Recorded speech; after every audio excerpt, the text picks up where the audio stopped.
Madame la maire, en ce moment, des lieux culturels sont occupés et la ville, elle, s'apprête à expulser l'association Théâtre de Verre.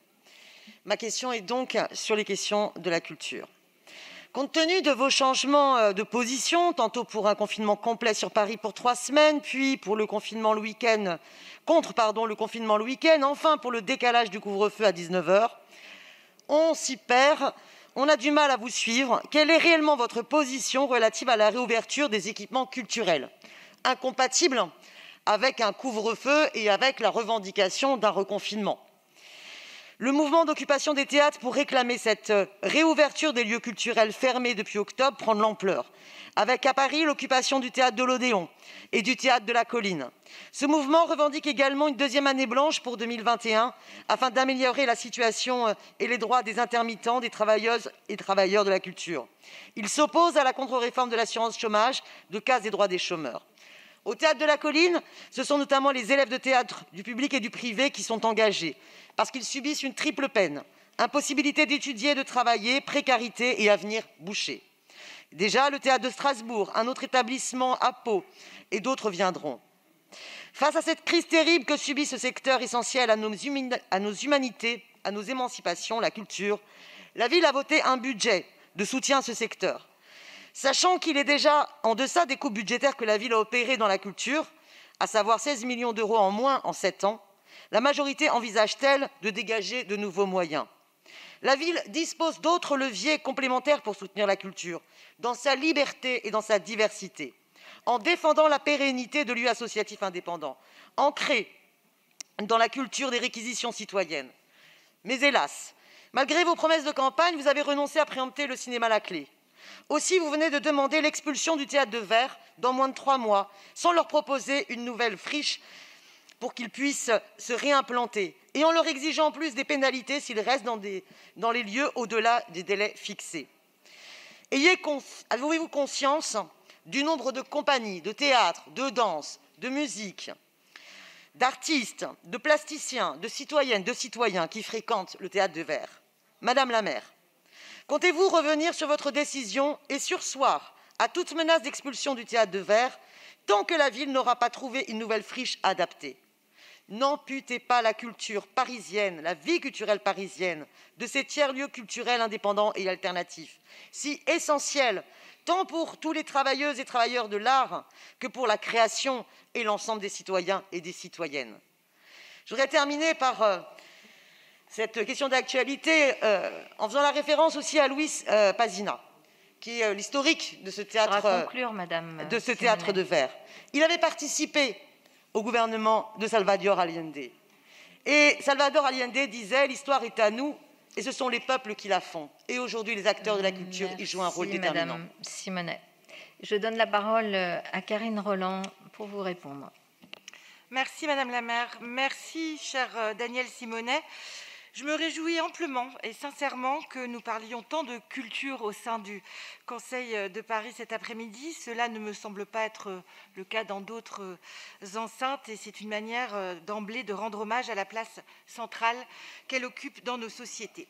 Alors concernant les occupations de l'Odéon et de la Colline et l'année blanche, je crois y avoir répondu tout à l'heure, je n'y reviens pas. Sachez simplement que nous avons toujours été et sommes toujours aux côtés des représentants professionnels, des organisations du secteur culturel et que nous portons même ces combats, je les porte au nom de la maire de Paris au sein de France Urbaine auprès d'autres élus locaux.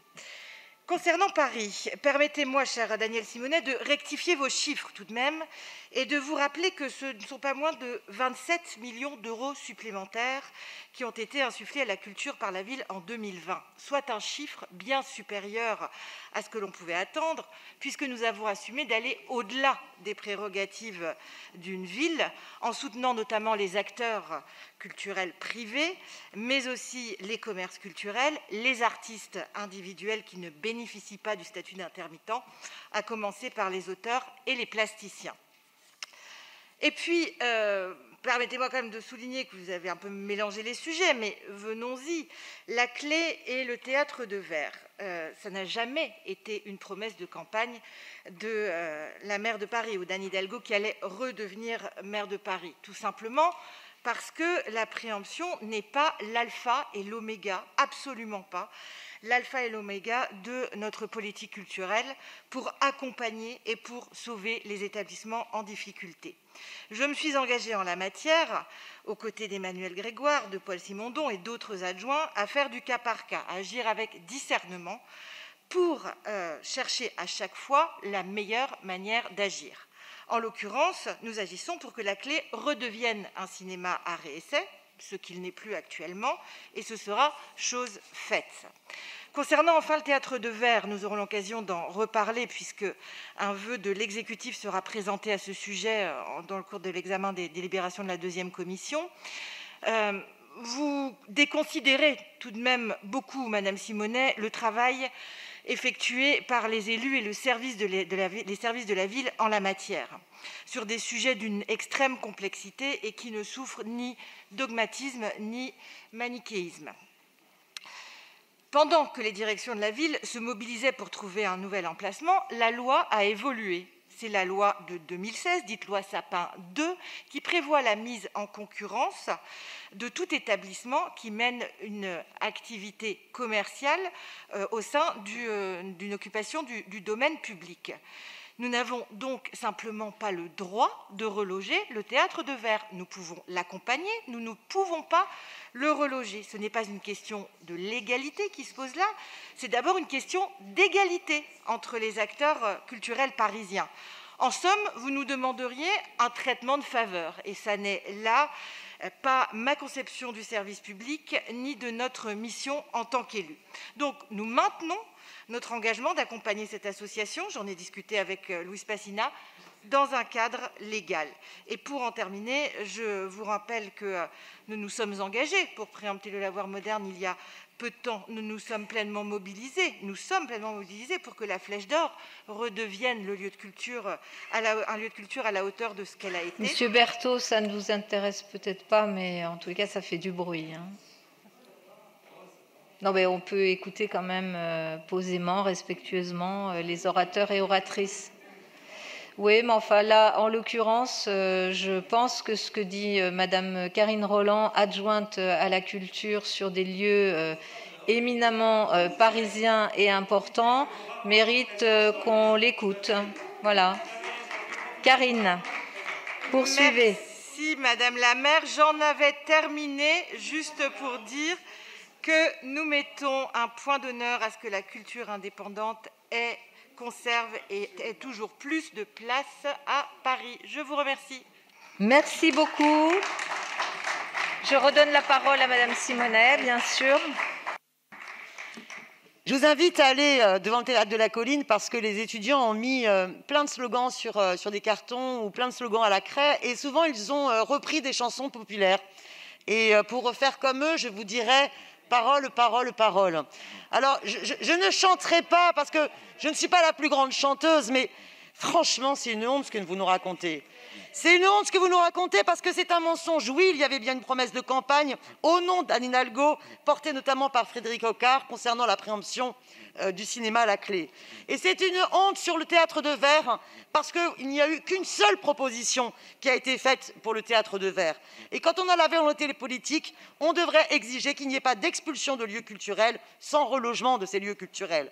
Sauf qu'avec votre système de marché d'appel d'offres, qu'est-ce qui se passe? Eh bien, c'est le politique qui décide et qui dicte le contenu culturel que doit développer un lieu associatif. Vous ne comprenez pas et vous ne voulez pas comprendre la diversité des formes de structures qu'il faut développer, et notamment à travers la culture des tiers-lieux et des réquisitions citoyennes culturelles. Et dans le vœu de l'exécutif, puisque vous ne me permettrez pas de m'exprimer à ce moment-là, le vœu de l'exécutif, il dit juste « nous allons accompagner ». Il faut absolument exiger une obligation de résultat de la ville. Parce que vous pouvez accompagner jusqu'au licenciement de l'ensemble de l'équipe, jusqu'à la fin de l'ensemble de l'aventure culturelle qui est portée par ce lieu. Accompagner dans le vœu de l'exécutif, il faudrait au moins qu'il soit inscrit. Nous allons assumer de surseoir à l'expulsion tant qu'une solution de relogement du théâtre de Verre ne sera pas trouvée. Et j'invite les groupes de la majorité qui ont porté ce vœu, puisque le mien a été retiré de l'ordre du jour tout à l'heure, à maintenir leur vœu. Parce qu'il n'est pas acceptable qu'en silence, avec des jolies chansons, des jolies paroles, on s'apprête d'ici 3 mois à se séparer de cette aventure-là. Tout ça parce que vous continuez les logiques à travers réinventer Paris, d'uniformisation totale de la culture sur Paris. Et nous en avons terminé avec les questions d'actualité.